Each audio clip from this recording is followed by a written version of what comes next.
नहीं तो अच्छा बढ़ो मोदी जी, आप आगे बढ़ो। मोदी है तो आज के इस विजय श्री के आभार कार्यक्रम में मंच पर उपस्थित हम सबके यशस्वी प्रधानमंत्री आदरणीय श्री नरेंद्र मोदी जी, हमारे रक्षा मंत्री श्री राजनाथ सिंह जी, गृह मंत्री अमित भाई शाह जी, और यहां इतनी बड़ी संख्या में एकत्र आए देवी और सज्जनों, मीडिया के मेरे साथी और करोड़ों लोग जो इस समय डिजिटल दुनिया के माध्यम से जुड़े हैं, आप सब की ओर से आज के इस आभार कार्यक्रम में और विजयश्री के कार्यक्रम में मैं अपनी ओर से और आप सब की ओर से आदरणीय प्रधानमंत्री जी का हार्दिक अभिनंदन करता हूं, स्वागत करता हूं। मित्रों, ये ऐतिहासिक दिन, ये विशेष दिन जो आज भारत की जनता ने, महाराष्ट्र की जनता ने और विभिन्न राज्यों के उपचुनाव ने जो संदेश दिया है, वह निश्चित रूप में जिस कार्य को, जिस साधना को आदरणीय प्रधानमंत्री मोदी जी ने देशवासियों की सेवा करने का संकल्प उठाया, उस पर फिर से एक बार जनता ने मुहर लगा दी है। इसके लिए विशेष करके महाराष्ट्र की जनता, विभिन्न राज्यों में उपचुनाव की जनता और झारखंड की जनता को मैं बहुत बहुत धन्यवाद देता हूं, आभार व्यक्त करता हूं। मित्रों, जब मैं प्रधानमंत्री जी का अभिनंदन कर रहा हूं और आज सवेरे जब नतीजे आने शुरू हुए, तो हमें यह भी ध्यान में रखना चाहिए कि कल ही प्रधानमंत्री जी अपने 5 दिन की यात्रा में नाइजीरिया, ब्राजील और गयाना से होकर के आए हैं और दुनिया में, देश में, दुनिया में आदरणीय प्रधानमंत्री जी ने अपनी छाप छोड़ी।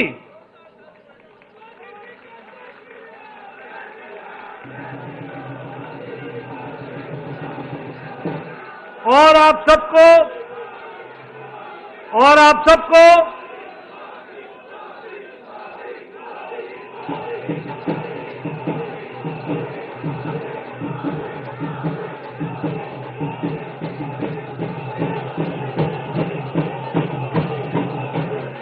सबको जानकर यह खुशी होगी कि नाइजीरिया ने और गयाना ने आदरणीय मोदी जी को अपने सर्वोच्च सम्मान के साथ उनको सम्मानित किया है। ये हम सब के लिए गर्व की घड़ी है, गर्व का पल है, जब अंतर्राष्ट्रीय जगत में आदरणीय प्रधानमंत्री मोदी जी की छवि और भारत की छवि को जो मोदी जी ने दुनिया में पहुंचाया है, उसको दुनिया ने भी माना है और उसको सराहा है।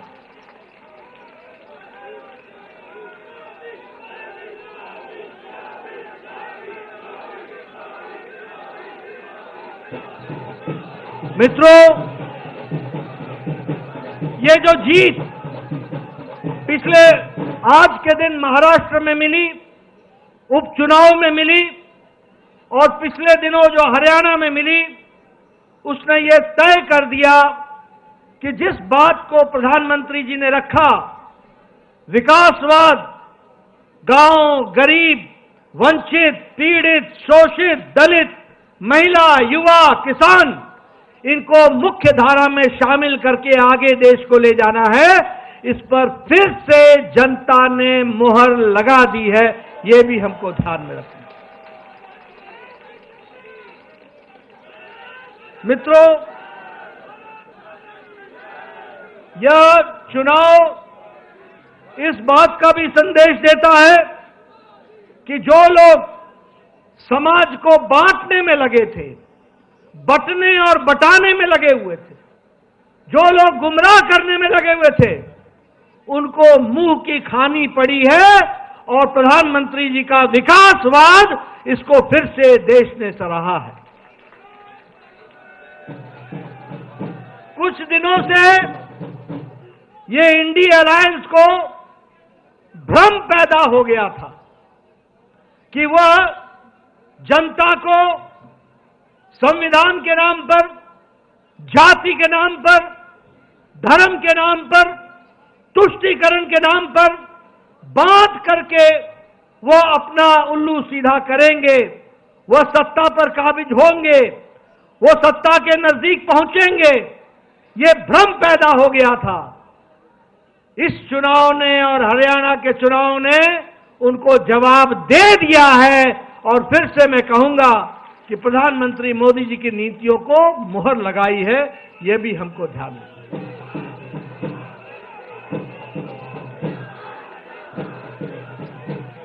मैं यहां यह भी बताना चाहता हूं कि महाराष्ट्र का चुनाव, महाराष्ट्र का जनादेश हमें और यह भी हमको स्पष्ट बताता है कि महाराष्ट्र का जनादेश न कि सिर्फ हमको 2024 में मिला, जनादेश हमको 2019 में भी मोदी जी के नेतृत्व में मिला था।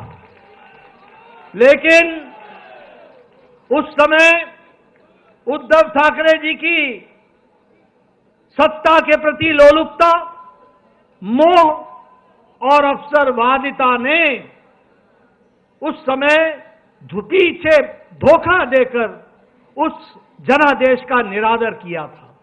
और आज महाराष्ट्र की जनता ने फिर से आदर दे करके उनको धत्ता दिखा करके यह संदेश दे दिया है कि जनता मोदी जी के साथ है, महायुति के साथ है, भारतीय जनता पार्टी शिवसेना के साथ है और हमारे एनसीपी के साथ है।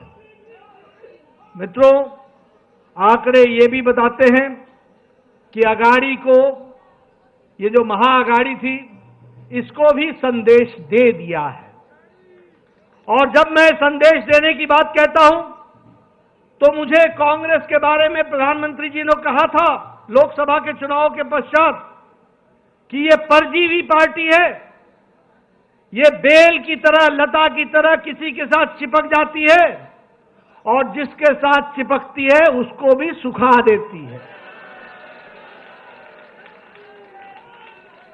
इस चुनाव ने तो कांग्रेस पार्टी को खुद तो सुखाया ही सुखाया, परजीवी को, दूसरे को भी सुखा दिया। और जो अगाड़ी के नतीजे हैं वो इस बात को प्रमाणित करते हैं परजीवी के बारे में। मैं यहां यह भी बताना चाहता हूं कि प्रधानमंत्री जी, आपके नेतृत्व में एक नया शब्द इजाद हुआ जिसे राजनीति में, जिसका उपयोग पिछले 70 साल नहीं हुआ था, क्योंकि 70 साल तक हम एंटी इनकम्बेंसी सुनते थे। आज हम प्रो इनकम्बेंसी सुन रहे हैं।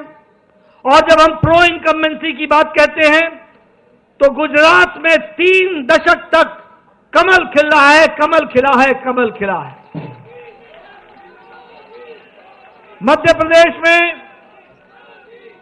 प्रदेश में 2 दशक से कमल खिल रहा है और असम में, त्रिपुरा में, उत्तराखंड में, उत्तर प्रदेश में, गोवा में, यहां 2-2 टर्म, दूसरी टर्म भी भारतीय जनता पार्टी का और एनडीए का परचम लहरा रहा है। और महाराष्ट्र में भी इस बार रिकॉर्ड टूटा है, इसको भी हमको ध्यान में रखना चाहिए। मित्रों, मैं यहां यह भी बताना चाहूंगा कि बाई इलेक्शन में, उपचुनाव में, उसमें भी पहले हमारे पास सिर्फ 11 सीटें थी। आज भारतीय जनता पार्टी 20 सीटें जीत करके आई और एनडीए 8 सीट जीत करके आई। 28 सीटें हम जीत करके आए हैं और वह भी देश का मूड बताता है, देश का मन बताता है, जिसको हमको हमेशा समझना चाहिए। उत्तर प्रदेश में 9 में से 7 सीटें भारतीय जनता पार्टी के पक्ष में गई और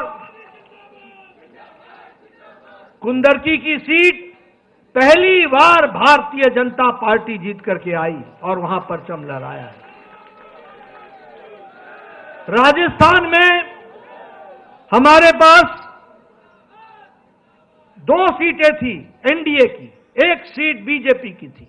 आज राजस्थान में 7 में से 5 सीटें भारतीय जनता पार्टी के पक्ष में गई हैं।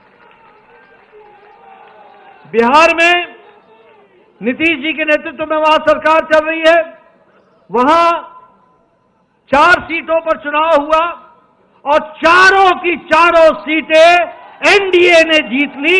ये हमको ध्यान में रखना चाहिए, जिसमें से एक सीट हम पार्टी ने रिटेन की। वहीं हमारे जनता दल यूनाइटेड ने आरजेडी से 1 सीट बेलमगंज की, वो 32 साल बाद एनडीए के पक्ष में गई और जेडीयू के पक्ष में गई। और उसी तरीके से हमारे शाहबाद इलाके में जो दोनों सीटें आरजेडी के कब्जे में थी, दोनों ही जगह कमल खिला और भारतीय जनता पार्टी की सीट। असम में हमने 5 की 5 सीटें उपचुनाव में जीत ली, एनडीए ने पूरी की पूरी सीटें जीत ली। गुजरात में 1 सीट का उपचुनाव था जिसे भारतीय जनता पार्टी ने कभी जीती नहीं थी, उसको भी पहली बार जीत हासिल कर ली और उसको भी जीत लिया। मध्य प्रदेश, छत्तीसगढ़ और उत्तराखंड में हमने अपनी 1-1 सीट रिटेन कर ली। और इसी तरीके से हम ये कह सकते हैं कि सारी ताकत लगाने से, जो आप लोगों के सहयोग से यह जीत हम सब लोगों को हासिल हुई है। मैं अपनी ओर से और अपनी पार्टी की ओर से, जहां महाराष्ट्र की जनता को, जहां जहां उपचुनाव हुए वहां की जनता को और हमारे झारखंड की जनता को तहे दिल से आभार व्यक्त करता हूं, धन्यवाद देता हूं। वहीं मैं झारखंड में इस बात का विश्वास दिलाता हूं कि वहां का मत हमें विपक्ष में बैठने के लिए कहा है, हम वहां पर रचनात्मक विपक्ष की भूमिका निभाएंगे और देश को मजबूत करते हुए बांग्लादेशियों के खिलाफ जो वहां पर विषय चला है उसको हम अंतिम स्तर तक लड़ेंगे और उस बात को हम उजागर करेंगे। मित्रों, मैं अंत में सभी कार्यकर्ताओं को, जिन्होंने दिन रात एक किया, मेहनत की, अपने घर को छोड़कर महीनों चुनाव में लगे रहे और हर वोटर तक पहुंचने का प्रयास किया, आपकी मेहनत रंग लाई है। आपकी मेहनत के लिए आप सबको मैं अपनी ओर से और पार्टी की ओर से बहुत बहुत धन्यवाद देता हूं। और इसी प्रकार से हम मेहनत करते हुए पार्टी को मोदी जी के नेतृत्व में आगे बढ़ाएंगे, यही मुझे कहना है। आप सब लोग आदरणीय प्रधानमंत्री जी के मार्गदर्शन के लिए, वक्तव्य के लिए आतुर हैं। मैं इन्हीं शब्दों के साथ आप सबका बहुत बहुत धन्यवाद। जय भारत।